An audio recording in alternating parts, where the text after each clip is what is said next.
Let's get into it. Okay, so my fiance and I just saw Sonic 3. I just got back. I've only been back for a few minutes and seeing it in theaters. It ended 30 minutes ago, I guess. This is my first reaction because I've been talking about this movie on a hero story for since it was announced, I guess, 2 years ago, and I've just been given updates. We've talked about trailers on it. We've talked about all the news coming out of it. Keanu Reeves cast a shadow. We count it as like comic book movie news as it came out because there are Sonic comics, and Sonic is that's my thing. That's the thing that I feel like I know everything about. It's the thing that I love so much. Like as far as fictional worlds go, I probably know more about Sonic than I do DC and Marvel. That's just it's a lot less than DC and Marvel as far as lore goes and everything, but it goes pretty deep as you've seen if you've been listening to those moments on a hero story where I get into it. So Sonic 3 was my most anticipated movie of this year, and Nosferatu, which is next week. But it's something that I've been following everything. I've been analyzing the trailers as they came out, which I probably shouldn't have. I've been watching the clips they've been releasing. I've been counting down the days, especially this week, for this moment to go see this movie. And now it's here. And I will let you know right now, I'm not going to get into spoilers at all. Maybe in a week or so, Tyler and I will make a video where we discuss spoilers. But right now, this is no spoilers. This is just kind of first thoughts. Man, they did it. They did. They adapted Sonic Adventure 2, which is my favorite Sonic game ever. And it was nervous going in. I mean, they adapted it loosely. It's not all Adventure 2. It is very much its own plot. We still have the human characters introduced in Sonic 1 and 2, so don't expect them to just leave. Also, this movie doesn't have some of the characters in Adventure 2 that are missing, like Amy and Rouge. Those are the main ones. So, but that being said, it still takes that game's story, which is like 12 hours long, and it makes it 2 hours in a way. You skip a lot. We don't get the president scene or anything like that, but we still are able to get the main beats, which you see in the trailer. You see, not Space Colony Arc per se, but you see like the Eclipse cannon. You see the moon's destruction. You see, Shadow's origin story. You see Maria, who's been casted for a long time now. We get Gerald Robotnik, who we'll get into. All in all, this movie adapts everything that you would want in the Adventure 2 storyline, including things that they didn't show in the trailers. They do like this third act happens, and it's exactly what I wanted it to happen, which is good. If you're a Sonic fan, if you know Sonic Adventure 2, there are things that happen in the third act from the game. The whole time I was thinking, oh, they're not going to do this, are they? And they do. They do it. So I'm glad they even take the darker moments of Sonic Adventure 2, which is a very dark game. I'm not going to get into it because of spoilers, but they take those darker moments from that game, those darker plot points, and they bring it into this. And I'm glad they do it. They do it with, they'll crack a joke here and there during those moments to kind of settle down, like, okay, this isn't like the worst thing ever, but they're still going out and respecting the source material and adapting it correctly. Sonic is great. He's matured a little bit more since the last movie. He's still the same character in the end, but he's more of a leader here rather than just your character that gets into trouble all the time. Tails is also great. He has a bit more of a role in this than he did in the second one. I feel like in the second one, once Knuckles was introduced, he Tails kind of takes a backseat, but in this one, he actually has some standout moments. Knuckles, his show sucks, and I'm happy to say that this he doesn't suck in this because they kind of ignore his show completely. You don't have to watch the Knuckles show at all, and you'll just think it doesn't exist. They ignore it pretty much completely. There's maybe like one reference to the show, but it's not really needed or anything like that. Knuckles is a great character here, and he's smarter. I mean, he's still like the dumber character than Sonic and Tails, but he actually has a voice in this, and he has opinions that they actually make sense for his character to have those opinions and take a step forward and be like, no, this is wrong, or yes, we should be doing this. He seems more like the guardian that he should be. And they kind of hint that he might be that character one day, because in the games and the comics, he's the guardian of the Master Emerald. He has a role that he's very committed to. And in this one, the characters are more kids, so he's not quite there yet, but they are hinting that this is the type of character that Knuckles can become. And I'm happy to see that. I mean, you have a movie where it's all about Eggman and Gerald and Sonic and Shadow, but Knuckles has his own kind of not necessarily character development, but like he's grown since the second movie. He's grown since this TV show. He's much more of the character that he should be.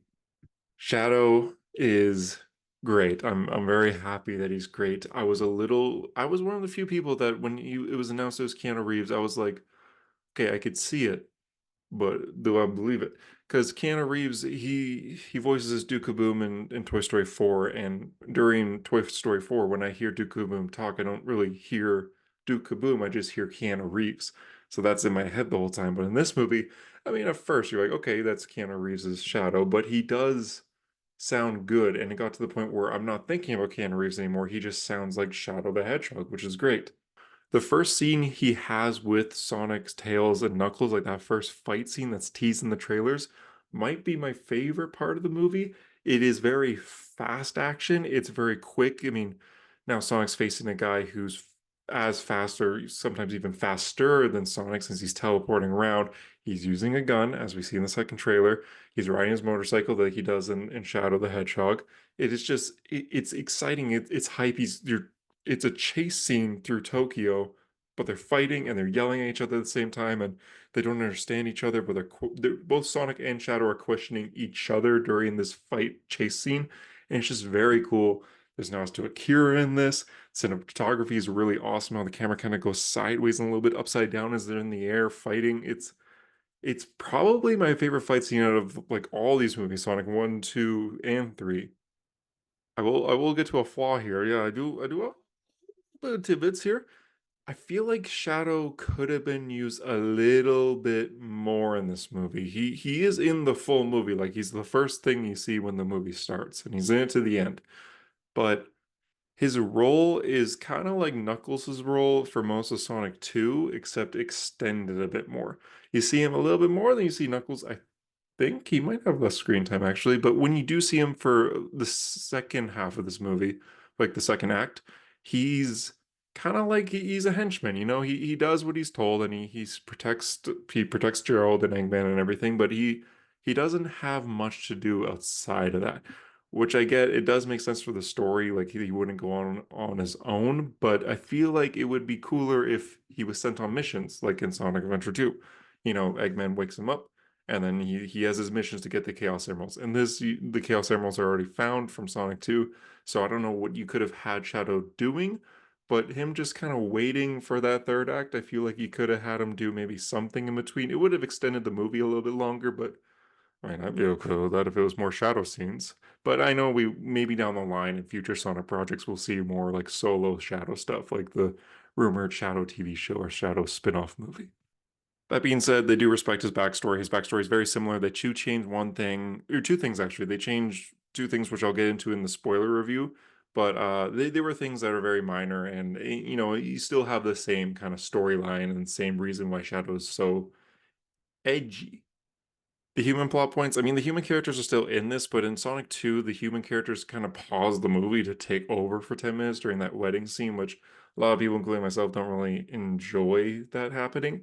In this one, we don't get a scene like that, which is good. The humans are in this a lot less, and when they are in it, it's still good, per se. Like, I still enjoy it. That being said, Eggman and I like Ivo and Gerald Robotnik, they seem to have a bigger role in this. Like just Jim Carrey in general seems to be in this more than he was in Sonic 1 and 2. And I might have a little issue with that, even though Eggman's like a main character, he's the main Sonic character, and he's the reason why a lot of people see these movies is for Jim Carrey. And he's great in this. I liked him a lot as Ivo Robotnik.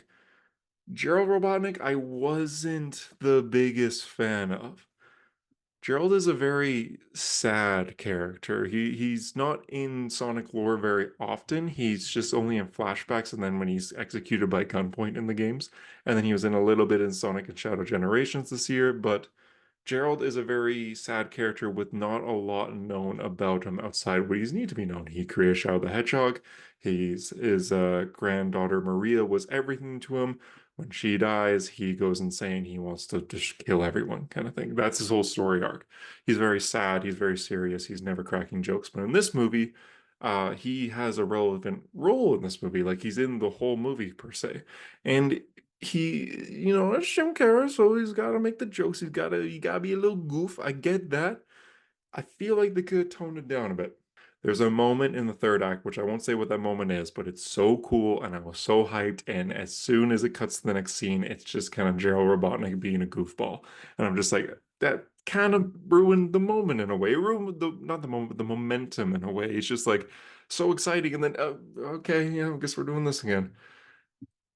I feel like Gerald should have been the darker shadow to Eggman. I feel like he should have been a more serious character, while Eggman is more of the character that we've known for the past two movies. He could have been even more funny as well, just especially reacting to this darker version of himself in a way.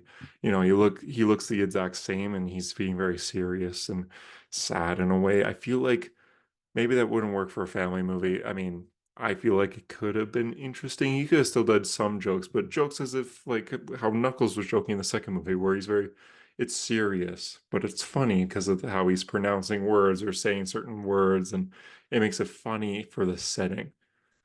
But in this one, Gerald seemed like Eggman for the most part. That being said, he does have scenes where Gerald is serious, especially in Shadow's flashback stories. You do see a very serious Gerald there.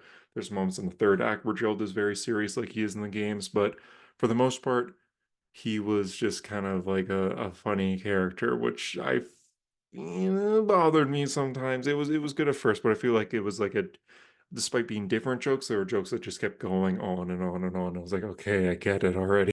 I I've been waiting for this movie for I was gonna say for a long time, but I guess it's only been 2 years, and Sonic 4 was just announced to come out in 2 years. So it's nice that these movies are on a good track. I wish the Batman was like this, but these movies, they're adapting my favorite character to put be on the big screen, my favorite characters to be on the big screen, and this movie adapted my favorite storyline for Sonic to be on the big screen.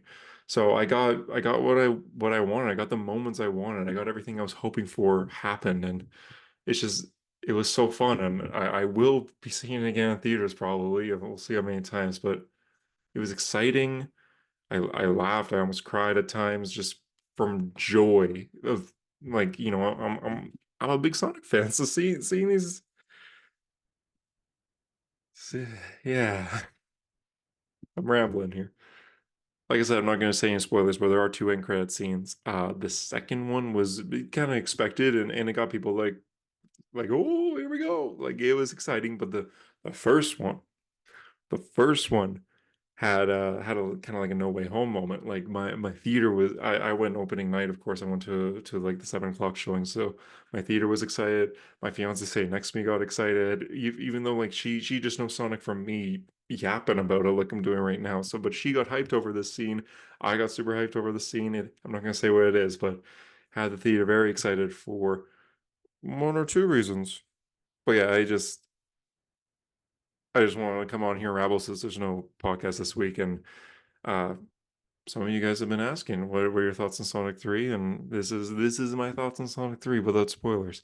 I loved it, and I am excited for Sonic 4 and a potential spin-off series in the future. And I want to go see it again. Now that I'm talking about it, I would love to see it again right now.